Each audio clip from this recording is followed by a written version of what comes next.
Good evening, everyone.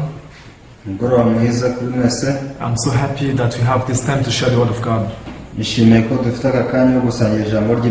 is such a blessing of God to be able to meet once again.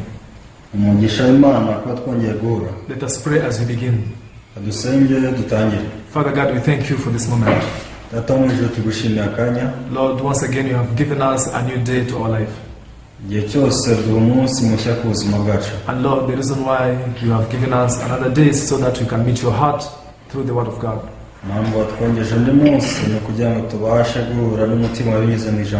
So Lord, now we are gathered in order to share your word. Open the heart of everyone who is listening. Allow us to put down our thoughts and receive your word as it is. Lord, we believe that through this moment we are going to meet your light. And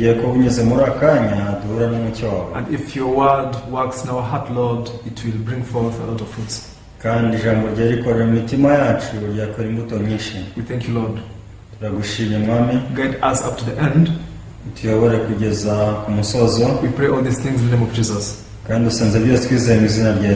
Amen. Tonight we are going to read from the book of 2 Kings chapter 7.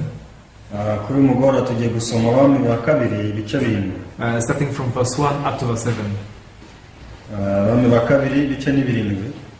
Starting from verse 1 up to verse 7. If you are ready, we can read. 2 Kings chapter 7 verse 1 up to verse 7.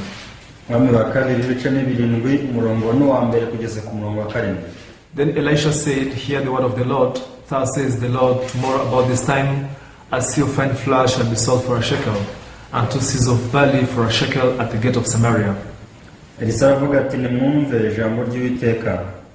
Uwiteka aravuze ngo ejo n'iki gihe ku irembo ry'Isamariya indengo y'ifu y'ingezi zizagurwa shekeli imwe kandi indengo ebyiri za sayiri nazo zizagurwa shekeli imwe. So an officer on whose hand the king leaned answered the man of God and said, "Look, if the Lord would make windows in heaven, could this thing be?" And he said, "In fact you shall see it with your eyes, but you shall not eat of it." Ariko umutware umwami yegamiraga asubiza uwo muntu w'Imana ati, "Mbese naho Uwiteka akingura amadirishya yo mu ijuru bene ibyo byabaho?" Aramusubiza ati, uzabirebesha amaso ariko ntuzabiryaho." Now there were 4 leprous men at the entrance of the gate, and they said to one another, "Why are we sitting here until we die?" Kandi ubwo hariho abagabo bane b'ababembe bari ku irembo baravugana bati, "Ikitwicaza aha kugeza aho tuzapfira ni iki?" If we say we'll enter in the city, the famine is in the city, and we shall die there. And if we sit here, we die also. Now therefore come, let us surrender to the army of the Syrians. If they keep us alive, we shall live, and if they kill us, we shall only die. Ariko twavuga tuti twinjire mu rugo kandi inzara urimo twagwamo kandi dukomeza kwicara hano gusa nabwo turapfa. Nuko none nimuze dukeze ingabo z'Abasiriya, niba dukiza tuzabaho, niba twica hose no gupfa. And they rose at twilight to go to the camp of the Syrians, and when they had come to the outskirts of the Syrian camp, to their surprise no one was there. Mukabwibwi barahaguruka bajya mu rugero rw'Abasiriya, bageze aho urugero rw'Abasiriya rutangirira basanga nta muntu rurimo. For the Lord had caused the army of the Syrians to hear the noise of chariots and the noise of horses, the noise of a great army. So they said to one another, "Look, the king of Israel has hired against us the kings of Hittites and the kings of the Egyptians to attack us." Kuko Uwiteka yumvishije ingabo z'Abasiriya ikiri cy'amagare n'icy'amafarashi n'icy'ingabo nyinshi, bituma bavuga bati, "Yemwe, umwami w'Abisirayeli yaguriye abami b'Abaheti n'abami b'Abanyegiputa ngo badutere." Therefore they arose and fled at twilight and left the camp intact, their tents, their horses, and their donkeys, and they fled for their lives. Baherako barahaguruka nimugoroba hari mu kabwibwi bata amahema yabo n'amafarashi yabo n'indogobe zabo uko urugero rwakabaye barahaguruka ngo badashira. Yes, thank you. We have read up to verse 7. Now, as you are living in this world, Mu gihe tubaho muri iyi si Now we can see that the world is made of so many principles. tubona ko isi igizwe n'amahame menshi, Yeah, and when something happens according to its principle, kandi iyo ikintu gikoretse dushingiye ku mahame yayo, then it brings, the exact result that matches, that is fitting with that principle.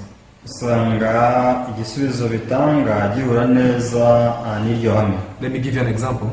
Mbaho urugero, Now, for the tree to grow, kugira ngo igiti gikure there is a seed that must be planted, in the ground. hari imbuto igomba kubanza kubibwa mu butaka. Now, when you look at the seed, it's very small. Iyo utegereje urubuto ubwarwo akaba ari gatoya, And just by looking at the seed, you may think, this is nothing. kubwo kurureba gusa ushobora kuvuga ati nta kiruri cyo.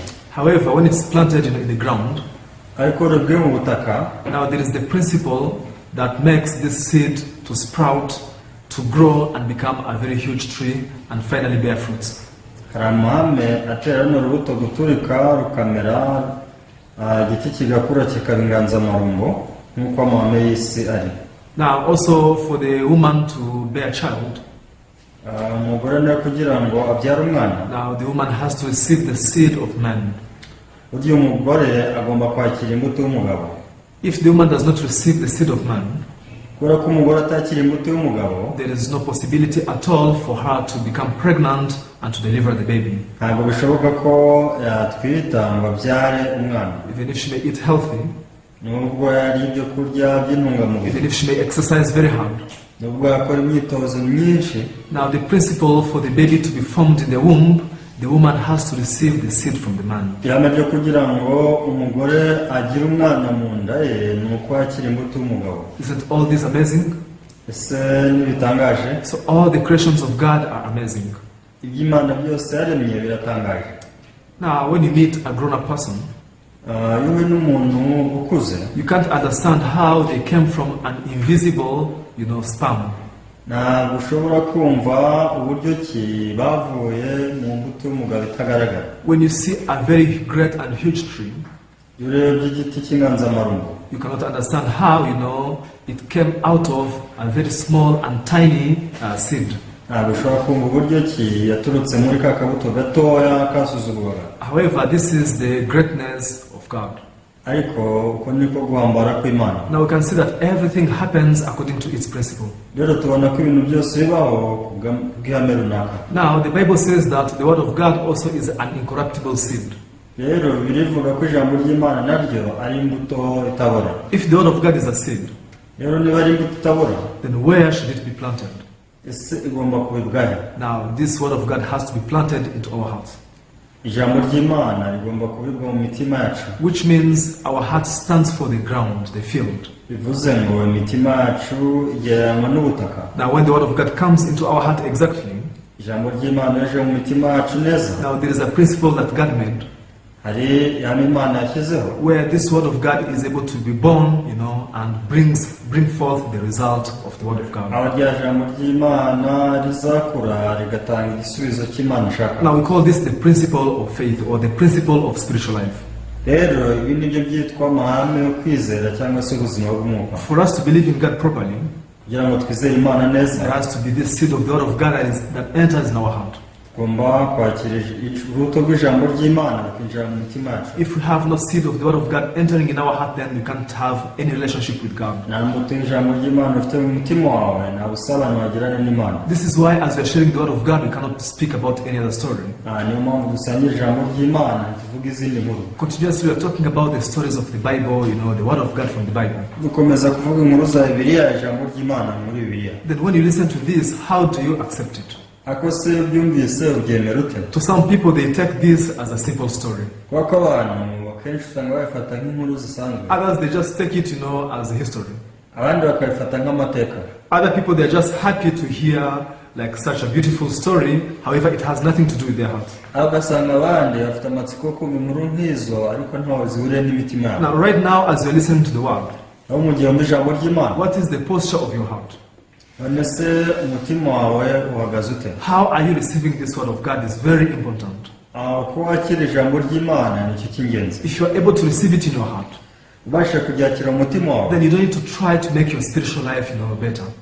ribasha gutunganya imibereho y'umwuka neza. I mean, if you receive the word of God in your heart, wakira ijambo ry'Imana mu mutima wawe, you don't need to make your spiritual life better.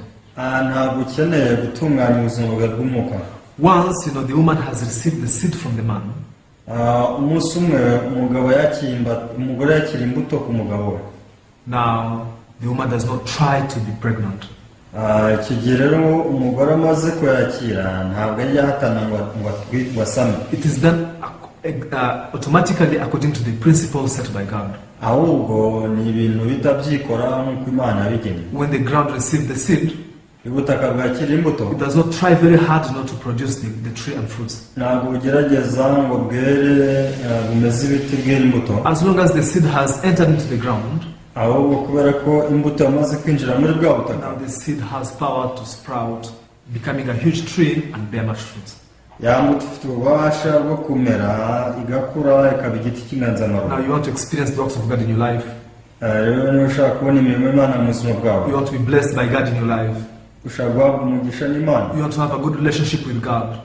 ushaka kugira ubusabane n'Imana, You want to overcome sin and become righteous. ushaka kunesha icyaha ukaba umukiranutsi. Then what is the principle of the spiritual life? none se ihame ry'ubuzima bw'umwuka ni irihe? Don't you really try to make all those things by yourself?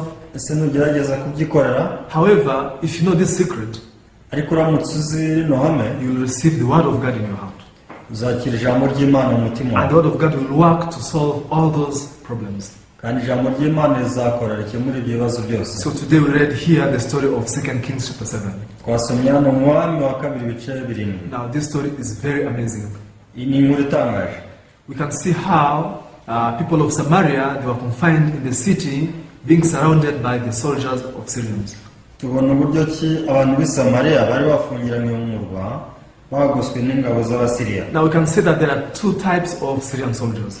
rero hano dushobora kuhabona ingabo z'Abasiriya z'uburyo bubiri. So there are the actual Syrian soldiers that are surrounding the Samaria city. hari ingabo koko z'Abasiriya zari zigose umudugudu Samariya, They had weapons, bari bafite intwaro, and now they were waiting, to attack the city. bari bategereje gutera uno mujyi. And also there are soldiers of Syrians that were in the mind of Israelites. ariko kandi hari ingabo z'Abasiriya nanone mu myumvire ya bano bantu b'i Samariya. Let me repeat it once again for you to understand. reka nongere mbisubiremo mu byumve. Here in 2 Kings chapter 7, there are two different kinds of Syrian soldiers. hano mu Mwami wa kabiri ibice 7 hari ingabo z'uburyo bubiri. There are actual Syrian soldiers, physical soldiers with weapons. hari abasirikari bafite imbaraga kandi bafite intwaro. But also there are Syrian soldiers in the mind of Israelites. ariko kandi hari ingabo z'Abasiriya mu myumvire ya bano b'Isirayeli. This is why even after the four lepers went to the Syrian camp, niyo mpamvu ubwo ababembe bagendaga bakajya mu rugero rw'Abasiriya, now God caused their footsteps to be magnified, and they sounded like a great attack, great army from the Egyptians. Imana yumvikanishe urusaku rw'intambwe zabo, umuriro mwinshi w'ingabo nyinshi z'Abanyegiputa n'abandi. Now all Syrian soldiers ran away. icyo gihe rero ingabo z'Abasiriya zose zarahunze. Now up to now there are no Syrian soldiers in the camps of Syrians. rero kugeza aho ngaho nta ngabo z'Abasiriya zikigose umudugudu. However, people in the Samaria city, they are still confined there and they are dying with hunger. ariko nyamara abantu bari mu murwa w'i Samariya barakishwa n'inzara bari aho ngaho mu murwa gusa. Why?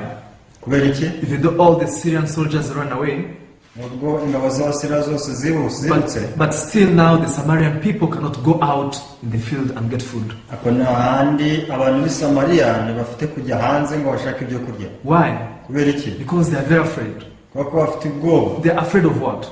bafite ubwoba bw'iki? Not actual Syrian soldiers, ntabwo ari ingabo z'Abasiriya mu bifatika, but the Syrian soldiers that were in their mind.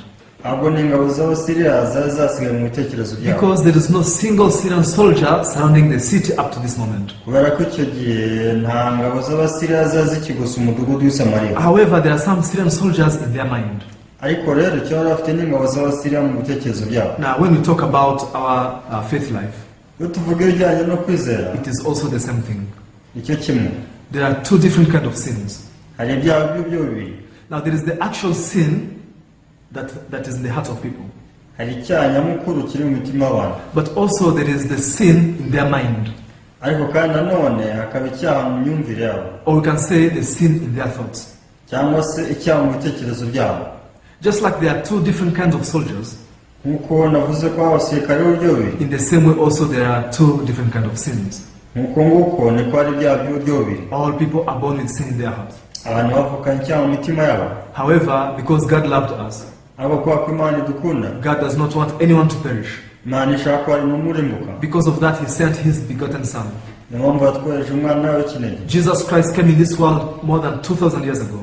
Yesu yaje muri iyi si mu myaka irenga 2000, And now Jesus came with a mission to save us from our sin. kandi yaje afite umurimo wo kudukiza ibyaha byacu. At the cross, Jesus, He died and He shed His blood. Ku musaraba rero yarapfuye amena amaraso ye, And the very last word Jesus spoke, and He said, "It is finished." kandi ijambo rya mbere Yesu yaravuze ngo birarangiye. So the Bible says that by the blood of Jesus, our sins are washed away.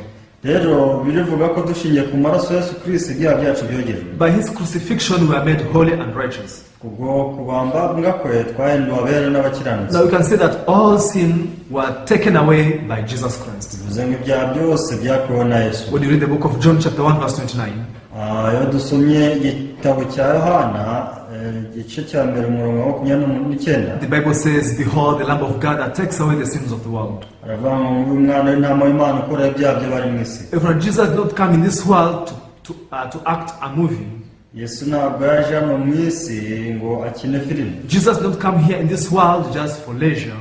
Ntabwo yaraje kwishimisha, Jesus came to pay the wage of our sin. ahubwo icyo yaraje gukora ni ukwishyura igihembo cy'icyaha. Because the wage of sin is death, Kubera ko igihembo cy'icyaha ari urupfu, now He gave His death and He shed His blood. yatanze urupfu amena amaraso. According to the book of Hebrews chapter 9 verse 22, Ushingiye ku gitabo cy'Abaheburayo cya 9 umurongo wa 22, the Bible says that without the shedding of blood there is no remission of sin. ngo biravuga ngo amaraso avuye ntihaba kubabarirwa ibyaha. What about if there is now the shedding of blood? None se ibijyanye no kumena amaraso, Bible says without shedding of blood there is no remission of sin. bivuga ko amaraso avuye ibyaha bitababarirwa. Now what if now blood is shed? Ese niba amaraso yaramenetse noneho, That means now there is remission of sin. bivuze ngo imbabazi z'ibyaha zarabonetse. So was the blood of Jesus shed or not? Ese amaraso Yesu yaramenetse cyangwa ntiyamenetse? All Christians, they say, yeah, Jesus shed His blood for my sin. Ibyo koko abakristo bose baravuga ngo Yesu yameneye amaraso ku byaha byanjye. Which means according to the Bible, now we already have the remission of sin. Rero dushingiye kuri Bibiliya dufite imbabazi z'ibyaha. This is how Jesus Christ took away our sin.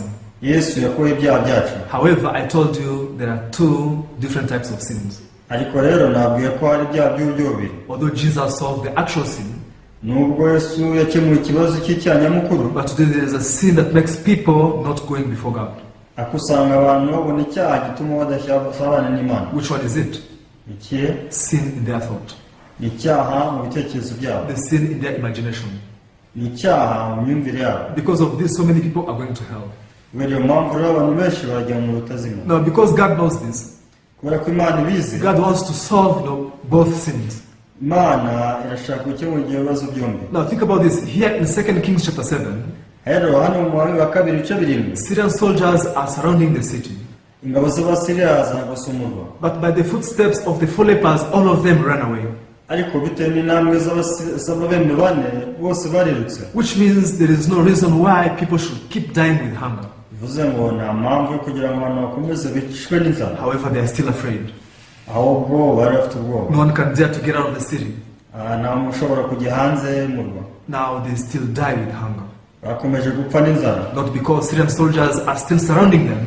Atari uko ingabo z'Abasiriya ziba zibagose. However, because they are Syrian soldiers in their thoughts, in their imagination. Ahubwo bari bafite izo ngabo mu bitekerezo byabo, mu myumvire yabo. Now, because of that, now God gave His heart to the four lepers. Kubera iyo mpamvu rero Imana yahaye uwo murimo ababembe bane. Hey, go to the Syrian city.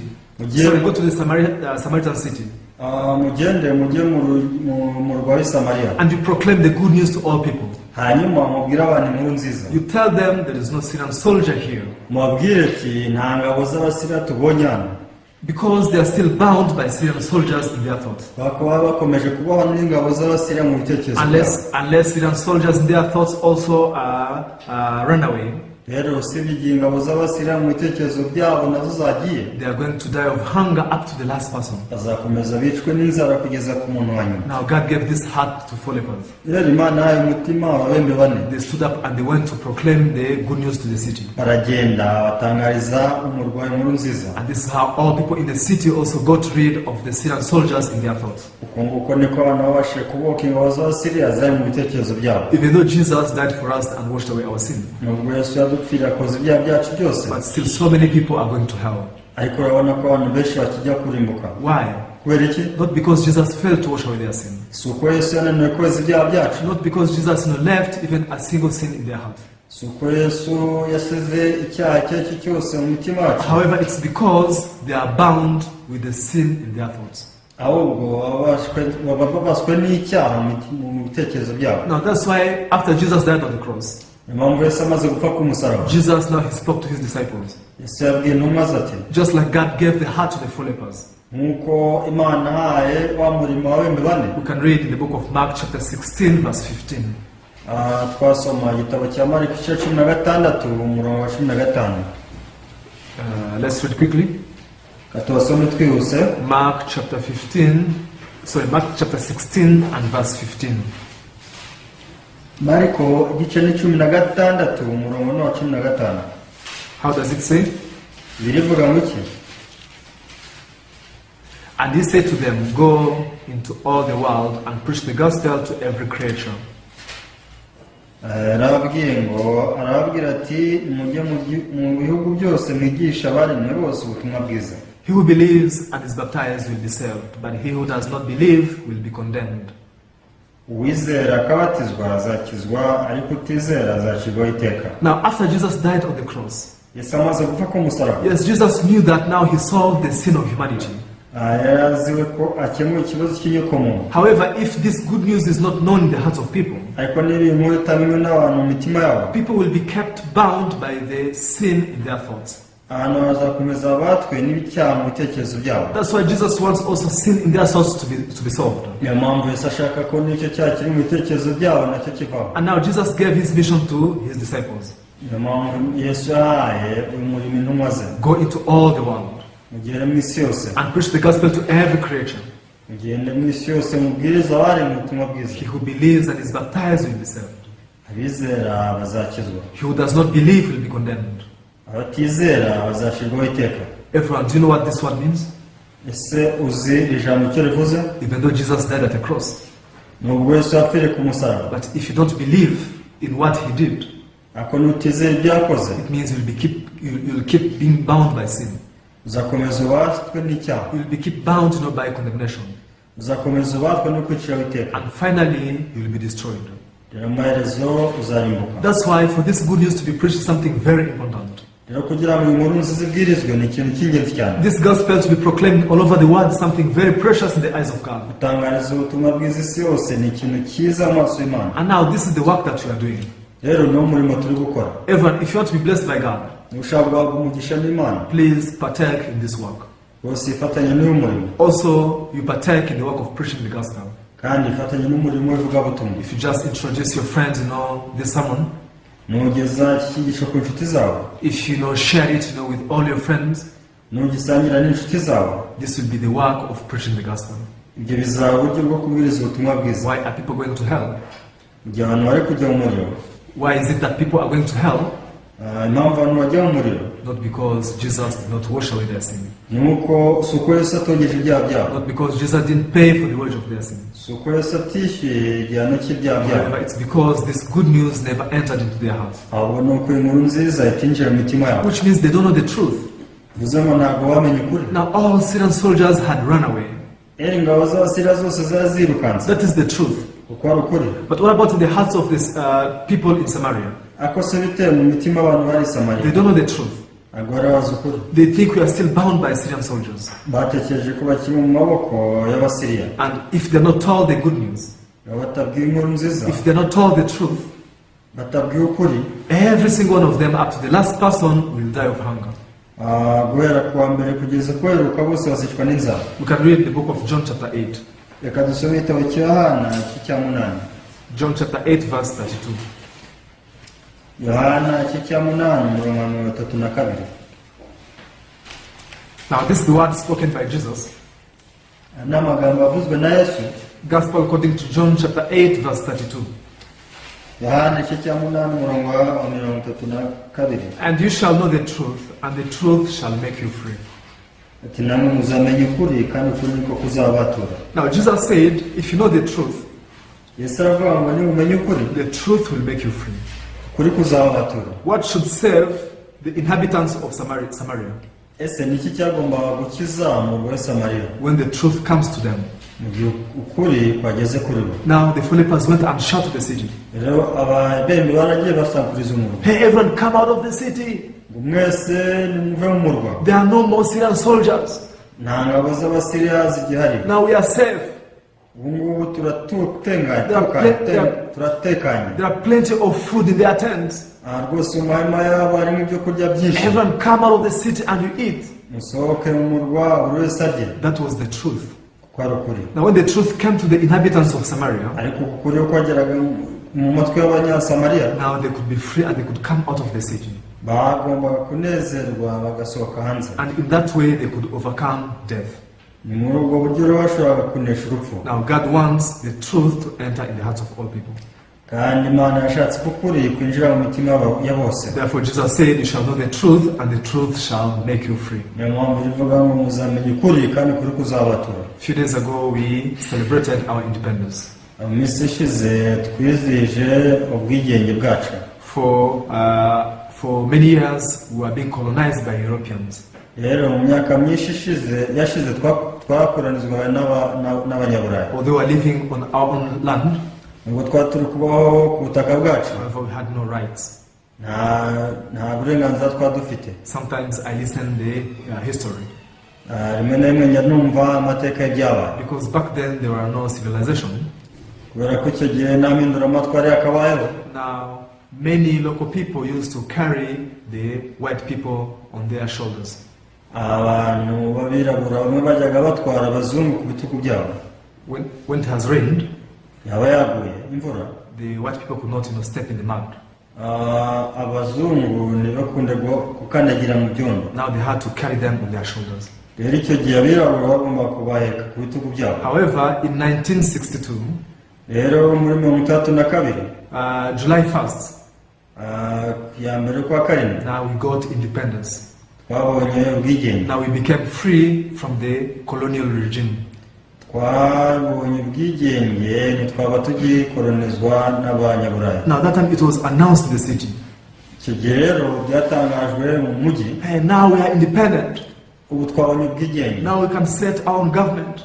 Ubu twashyiraho leta yacu igenga. We shouldn't be under the oppression of Europeans anymore. Ntabwo tuzongera kuba ku gitugu cy'Abanyaburayi. However, this news did not reach in all the corners of the country. Ariko nanone amakuru meza ntabwo yageze hirya no hino mu gihugu. So there are people who had to go and walk to spread the news all the corners of the country. Niyo mpamvu hari abantu bagombaga kugenda bakagenda n'amaguru bakageza amakuru hirya no hino mu gihugu. Now, July 1st, 1962. Rero ya mbere kwa karindwi 1932, we can think about one village that was, very far in the deep mountains. ushobora kwibaza nk'abantu babaga hasi mu cyaro hasi. Even though their country had got independence, ubwo igihugu cyabo cyabonye ubwigenge, however, the news had not yet reached to them. abandi amakuru ntiyabageragaho.